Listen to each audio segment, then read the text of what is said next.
Hey there, architects. How's it going? Amy Simpkins here, the Vision Architect, and I'm really excited to be talking to you today about how to get yourself back on track when you have a disruption. So while I am waiting for some live viewers to gather, I'm going to do a little reading here. This is from What to Do When It's Your Turn, and It's Always Your Turn, by Seth Godin, who I love with the fiery passion of 1,000 burning suns. So this reading here, it's called When Was the Last Time You Did Something for the First Time? So here's the reading. When it's your turn, the cultural instinct is to launch the safe balloon, to keep your head down and create a predictable response, to play a greatest hit, not something new and dangerous. And that's a shame. It's your turn to write a blog post, call an old friend, start a podcast. It's your turn to say thank you, to apologize, to ask a difficult question. It's your turn to help a competitor, to find value where it's been overlooked, to teach someone who is waiting to be taught. There are countless reasons not to do this. Practical, time-based, financially prudent reasons to avoid just about all the things you're currently avoiding. But the opportunity is profound.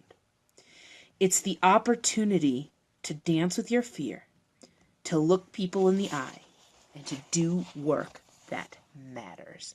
So that was from Seth Godin, and I don't know if you're pumped up, but I'm pumped up, and I want to do the work that matters. So here's the thing. You're coming off of New Year. You have some amazing plans. You are ready to hit the ground running in 2017, and what happens? Life happens. So we're going to talk about what to do when life happens. We're going to talk about sustainability today.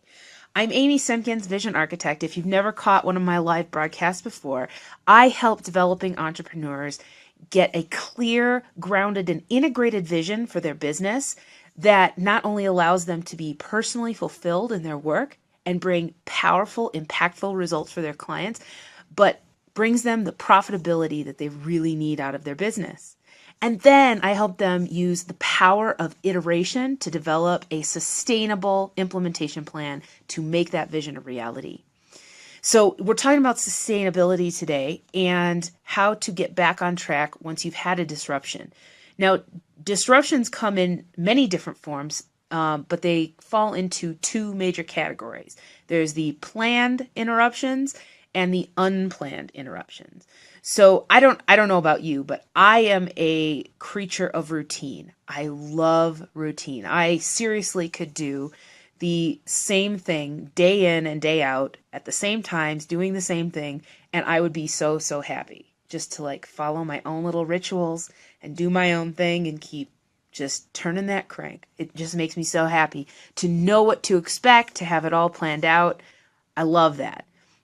Kind of ironically, though, I am also a person who loves adventure. So on the one hand, I love to have my routine and I am most productive when I am in routine. But at the same time, I crave that adventure and I crave shaking things up, and I do.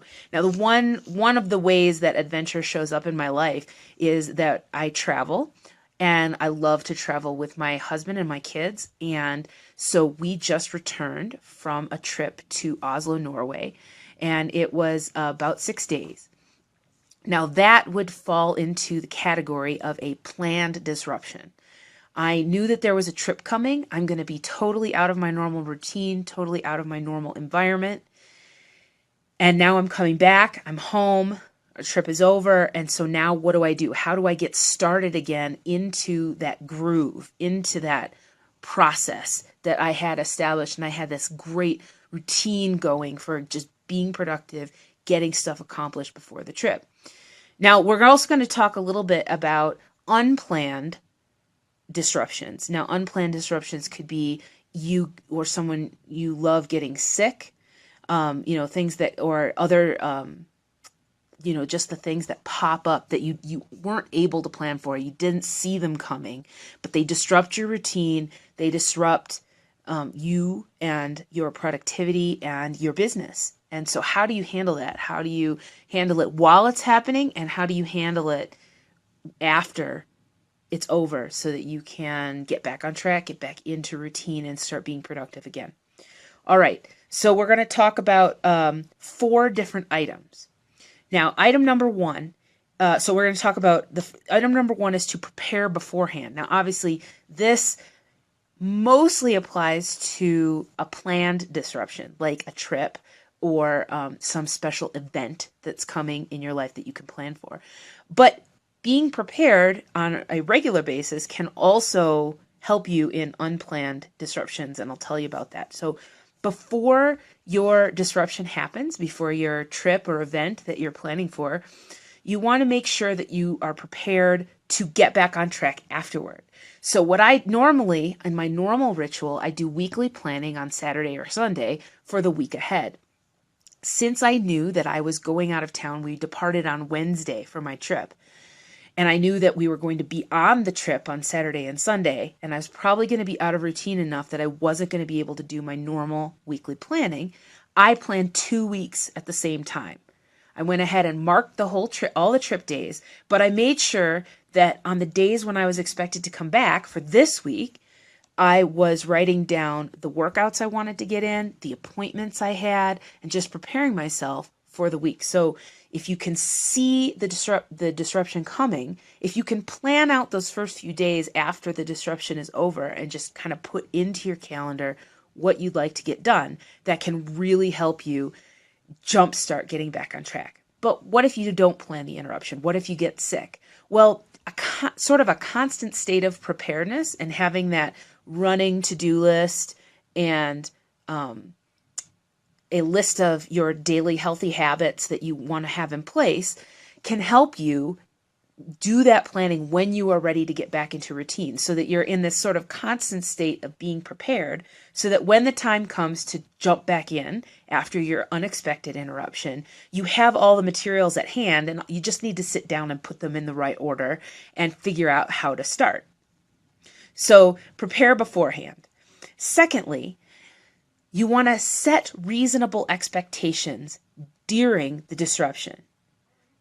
Now, if it's a planned disruption, you can think about this. And it's taken me a long time to realize what I am capable of while we're on a trip. And I would love it to be more. I would love to be one of those digital nomads who doesn't see any slip in productivity between what I do at home and what I do on the road. But let's be clear. I am traveling with a husband and 3 children under the age of 6. So it's not going to be the same level of productivity when you talk about cramming that many people into a single hotel room and then being jet lagged. I've just come to the realization that I can't do it. I can't maintain that level of productivity. And all I'm doing is making myself feel guilty and like a failure if I try and expect my level to be the same. And so I do set reasonable expectations for my trips. Either I say, I'm not going to do anything, or I'm going to, on this trip, I said I'm going to do 1 live broadcast while I'm on travel. So I did that one last week. We talked about how the milestones don't matter and about enjoying the journey. And I shared that with you from my trip from Oslo, and my kids were involved. And in one of my broadcasts, my child was crying and it had to be ended early, but that's real life, right? Got to roll with the punches. What I know that now that after playing around, that I cannot do is I can't expect myself to do creative work during a trip. Having that amount of focus and being able to get my head in the right space to do creative content generation is just super hard for me while we're on trips. So setting reasonable expectations for myself really helps me be successful both while I'm on the trip and what I get done, and not coming back to a feeling of guilt that I didn't get done what I said I was going to, or that I'm behind, because I already set the expectation of what I'm going to get done and where I'm going to be when I get back. Now, the same thing applies for an unexpected disruption, like, for example, getting sick. Set some reasonable expectations. It's not really reasonable when you're feeling out of it and under the weather to be cranking out work. You're not going to put out your best work. So set reasonable expectations for yourself. And if that means total rest and deep, intensive self-care, then that's what it means. Having reasonable expectations, again, is going to enable you to get back on the horse faster when you are ready to start again, because you're not facing that overwhelming sense of falling behind. You are where you expected to be. So the third thing you want to do now that you're back from your disruption, either planned or unplanned, is the first thing you want to do is to reestablish the healthy habits that you had previously before the disruption. So that can be both in your business and in your life as well. In your business, it might be your blog habit or your live stream habit. What are those things that you do on a regular basis? Emailing your list or interacting with your clients, that you can start again as soon as you get back and say, well, these were my non-negotiable habits. I was doing posts or videos on Tuesdays and Thursdays, and now it's a Thursday, I'm going to get back into it. You can reestablish that kind of habit. And then also reestablish your healthy habits in your life. If you've gotten off of your nutritional plan, get back on it. If you've taken a break from exercising, totally cool. Rest your body, get back on it. I schedule in my workouts, like I said, during my preparation period, and say, when I get back, I'm going to give myself a day for jet lag. And then on the next day, here's the workout I need to do. It's the next one in the schedule. Here's the kind of training I'm going to do. And then I can move on. There's no question about, where was I at? Where was I at in the schedule? And is this a leg day or an upper body day or a cardio day? There's no question about that, right? Because I already have it laid out in front of me. And so I can make the decision. There's no thought involved. Just do it. Just jump in and do it. Establish those healthy habits. And let me tell you that once that's going to establish your rhythm. It creates the structure of your rhythm so that you can feel good about continuing and jumping into more creative, less repetitive work. That you've created the structure, you've got some endorphins flowing, you're turning the inspiration crank, and you're ready to jump into the harder work that's ready to be done. And the fourth thing that can really help you get back on track after you've had some kind of disruption is to generate momentum. And how do you do that? I've said it before. It's one of my favorite little tricks of the business. It's to do what feels good first. So once you've established those regular healthy habits and you started to make sure those are starting to become routine again, where do you start with the pile of your to-do list, the whole long list of things to do? How do you begin? Pick the low-hanging fruit. Do something easy. Do something fun. Do what feels good first, because the key is to generate momentum. I was thinking about this the other day, that when I was a kid, my mom would tell me to clean my room. And I would go in there and look at the giant mess because I was a messy kid. And I'd be like, I don't want to do this. I don't even know where to start. And my mom would just say, just start with something. Just start. And so, okay, there's a pair of shoes over there. It should be in the closet. I'll walk over there, pick up the shoes. I'll bring them over to the closet, and that's one thing. And then you get over to the closet and you're like, oh yeah, okay, that thing over there belongs on my desk. So then I move that. And then all of a sudden you find another thing, and then another thing, and then another thing. And all of a sudden you start picking up and you're like, well, maybe I should stay in this area and focus, and then I'll get that done. And all of a sudden you've got your own system going, and all it took was to pick up the first pair of shoes. So that's what I'm saying is just start with something. Start with something that feels good, that feels easy, that is obvious to do, so that you can generate the momentum. And before you know it, it's going to be obvious what you need to do next, and then next, and the next, and then you're back into your routine. All right, so hopefully you haven't been disrupted yet this year, because we're only 11 days in, but I'm telling you that it's coming. Even if you haven't gotten sick yet or gone on a trip yet, February 1st is coming. And for me, that's the crash of my New Year's momentum kind of runs out and things start to slog a little bit. So if you get disrupted, these are the 4 things I want you to think about to get yourself and your business back on track.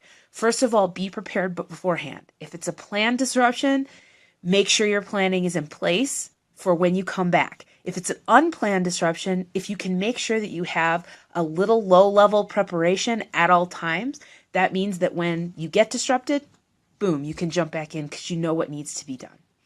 Number 2, set reasonable expectations for yourself while you're being disrupted, whether it's planned or not. You can decide you're going to do a little, or you can decide you're going to do a lot, or you could decide you're not going to do anything at all. Anything is fine. Just make sure you're going to bring yourself back in a place where you feel good and refreshed and not like you're already behind the curve. Number 3, you're going to reestablish your healthy habits first, both in your business and your life. What are those recurring items that give you energy, bring you inspiration, and just help you establish that rhythm?